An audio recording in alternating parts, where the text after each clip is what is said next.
One of the things that Dotcom Bust taught me is all these companies, existed because they thought all this money was always going to be there. And we entered into that same cycle just this last year where that money's not there anymore. And you have to do something very drastic, either cut your employees, reduce your burn rate, or go out of business. What are your thoughts and predictions about the future of work and of money? Well, we're the most productive country in the world. And that's why people invest here. And that's how we can, we have the ability to borrow money. And it's not unlimited. And we need to take care of that.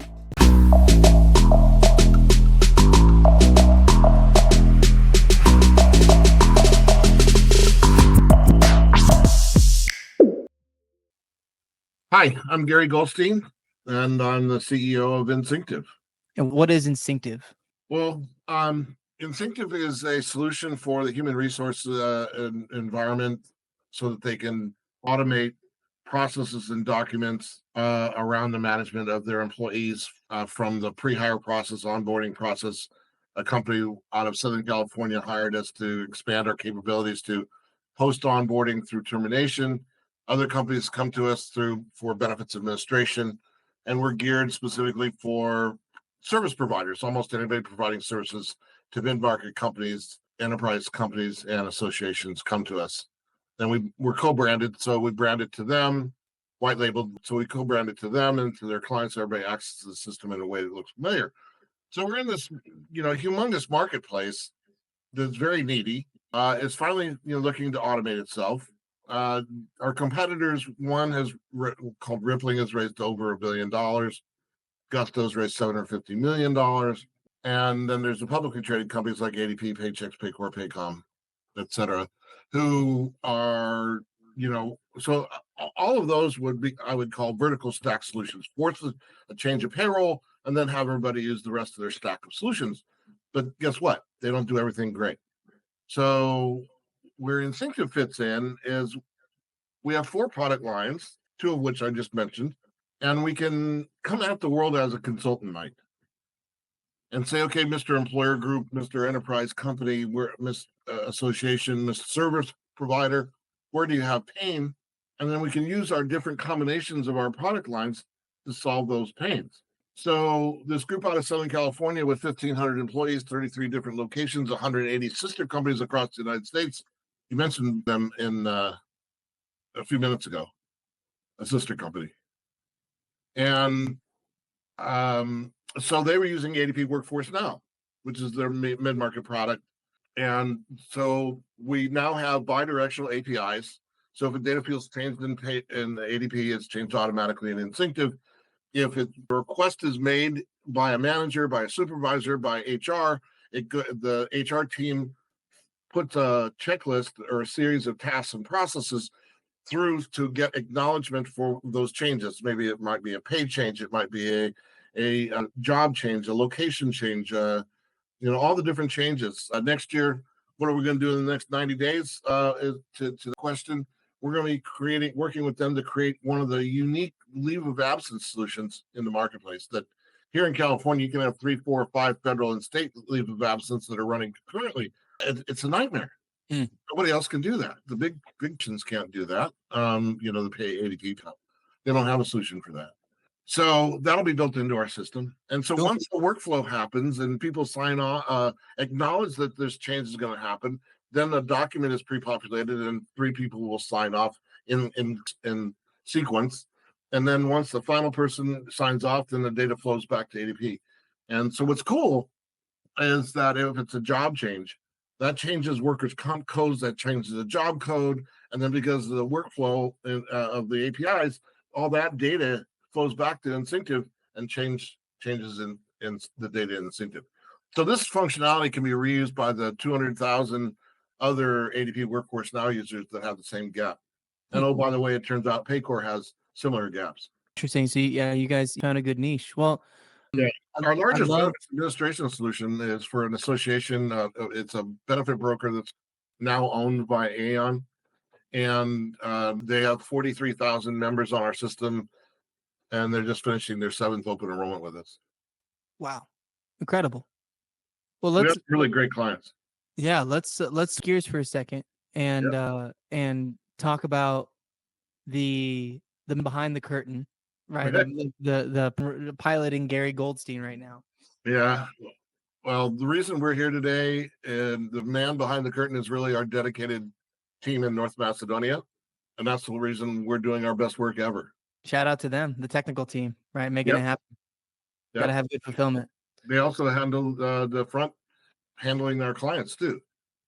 So, I mean, we're all of 10 people big now because back in the late 90s, I started a benefit broker and started one of the first online benefits administration platforms during the dial-up modem days. Hmm. And so, for those who don't know, you used to have a box and you plug your phone line into it, and then you dial up it and through the cloud, and how you access the internet.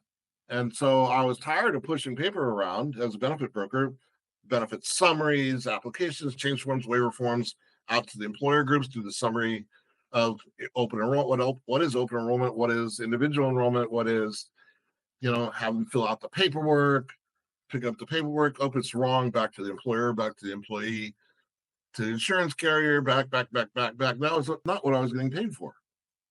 And so I BizNet back in the late 90s, and our first client was a PEO called the Outsource Group, which is became the fastest growing company in the country one year and top 52 other years. And then they're eventually sold to TriNet at about 300 million in revenue. Our second client in 1999 was a dynamic company, about 150 employees when they came on our system, called eBay. And because we got eBay, we got E-Trade and Sony PlayStation and Dryer's Ice Cream and so on. Back then, E-Trade was not really big. They were about 1,500 employees. And to get to their cafeteria, you had to walk through this garage door with a roll-up garage door, because that's where E-Trade was started, just like that. So they wanted to remind all the employees that this is where our genesis was. And it was such a dynamic time. But the dot-com boom happened, and then the dot-com bust happened. And a lot of companies, so on our system, we could see all the people, the new hires being added and their benefits. And then as they made acquisitions, we had a certain process to help them with all that. And then the dot-com bust happened, and we could see them all being taken off and all the companies going out of business. It was just wild. But it's because of that experience taught me that I have to bring, and this is for all business owners, and part of what I have to say today is that when you start a business, you have to get a minimum viable product as fast as possible. But before that, you have to figure out what your idea is, and then take it to the market and say, okay, what do you think about this idea? And identify who your customers are. And then how much are you willing to pay for this? So you can do an analysis on, okay, am I going to be able to make money on this? Right? And then do the MVP, and then take that into the marketplace. When you bring, one of the things that dot-com bust taught me is all these companies, existed because they thought all this money was always going to be there. And we entered into that same cycle just this last year, where that money's not there anymore. And you have to do something very drastic, either cut your employees, reduce your burn rate, or go out of business.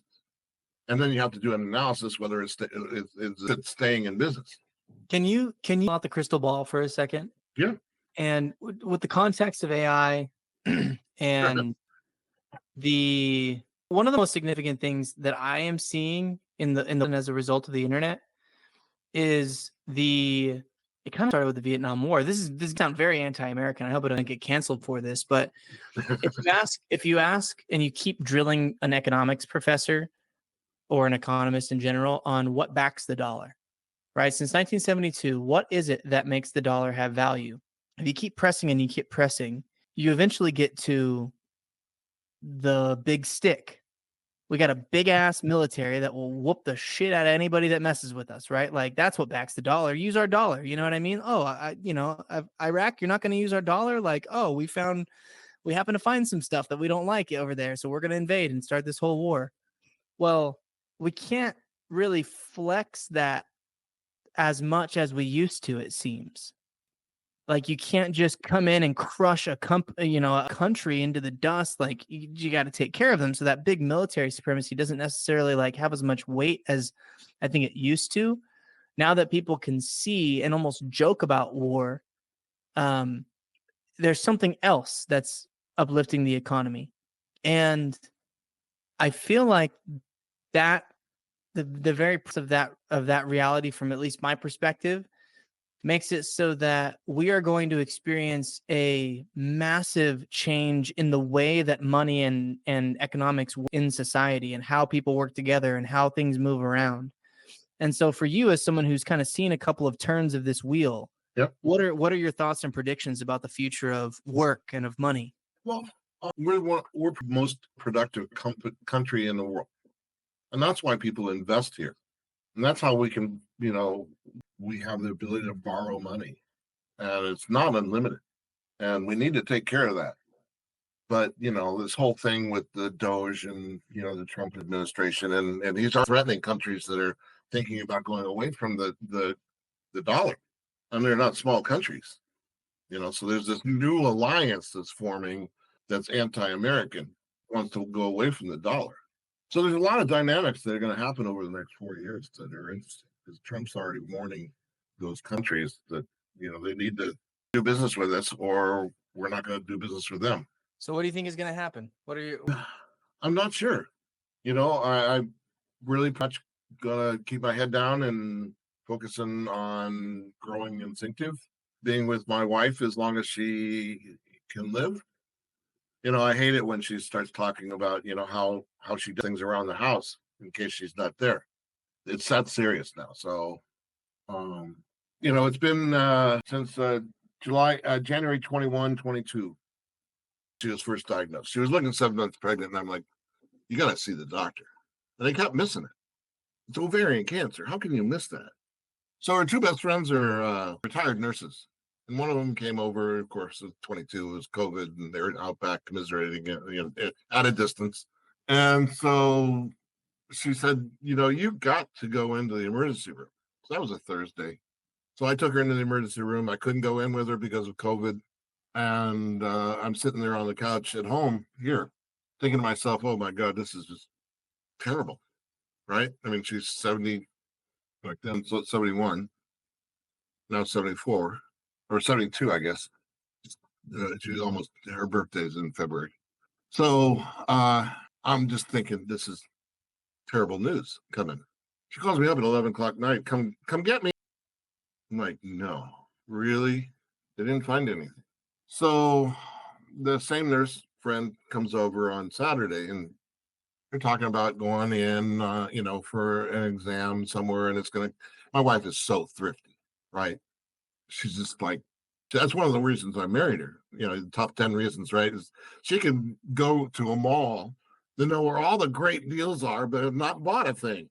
And so they're talking about going in that next week. I'm like, we're going in this afternoon with specific instructions for them to do an exam of the pelvis region. So they admitted her immediately. I happened to be in the room the next morning. The surgeon came in. So she's got a lot of doctors now. Got a cancer doctor, got a surgeon, got this and that. And he looks at her, he looks at me, shakes his head. Stage 4. I mean, the cancer spread all over. So he says, this is the kind of cancer that we know how to treat, which was kind of bizarre. At the same time, doctors say things in a very funny way at times. Not like you and I talk. Doctors speak.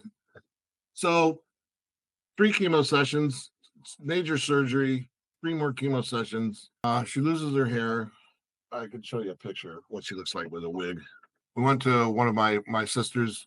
So she calls up all these different face and nail salons in Chapel Hill, North Carolina, where my sister and her husband live. By the way, he's the head of Cancer Duke, very famous. And so he was in her ear the whole time. He reviewed her doctors, he reviewed the course of medicine and agreed with it. And, so fast forward, that was March, April, May, when we're done with treatment. She had lost her, she started losing her hair. What did she do? She went to a wig manufacturer who cut her hair off. So she just was tired of it falling out. Just cut it off. Make me bald. And so all the gals in the neighborhood who had breast cancer brought her little hats to wear and whatnot. And so that's what she did. She didn't want to look at herself in the mirror being bald. She didn't want me to see her bald. So she called up all these different makeup and nail salons in Chapel Hill. And the wedding was going to be on a Sunday, and she just wanted to feel normal. Sorry, she just wanted to feel normal. So she got all dolled up, found one place that would come in on a Sunday when she was closed. So that's why we say, see the miracles that are all around my family and I. When we look for them, here they are. So we look for them every day. We have blessings. So one of your questions is, the secret to a good life is really be thankful and grateful for every day for my life and time with my family. So we've been married 36 years. We've been together 41. And we have a wonderful son who turns 31 next week. Just a great guy. Matter of fact, over the weekend, he over Christmas, he helped me build out a new greenhouse for my peppers. And yesterday we put it up and put the plastic cover over it. It's thick plastic, but it's still covered. And he nailed it down with rebar, and so I've been able to transition from an old donkey greenhouse, which was my first one, to a much more robust one. This one's all steel, and so we got blessings everywhere if you look for them. Thanks. We always take time, man. This is hard stuff. So your wife obviously has a sense of humor. She's obviously a funny cat, strong lady. Yeah, there's a reason women have babies and we don't. What advice do you think that if your wife could slip that note into your pocket that we were talking about, right? Go back in time, 10 years, 20 years, some time where things are different and she's not sick. Right. Pre-Incyntive, maybe. I don't know. Whatever comes to mind. What advice do you think that she would give you in? Oh, I have no idea. Probably something, so one of your questions, I would say the note I would tell myself is be happy and excited with myself, trust your mind, and focus on what you know and what you want to do. And it's not a straight line to success, and enjoy, the up days and down days and learn from that. And that success is life. This one's from Tony Robbins, is life happening is happening for me, not to me. Good mantra. So I like to take, Tony and Dean Graziosi, have different lessons that they teach. And so I do like to learn constantly. But yeah, it's trust in yourself and trust in who you are, and be thankful and grateful every day. Because a lot of people go before their time. So enjoy every friends and family, every chance you get. Amen. Where can everyone find you? You can find me on LinkedIn at Gary Goldstein. You can find me through our Incyntive website, www.incyntive.com. We'll post a link to that. Thank you so much for coming on the show. Thanks, Eric. Appreciate you a lot. This has been the Pulse Ox podcast. Please, if you found this episode valuable, give us a like on Spotify and share it with a friend.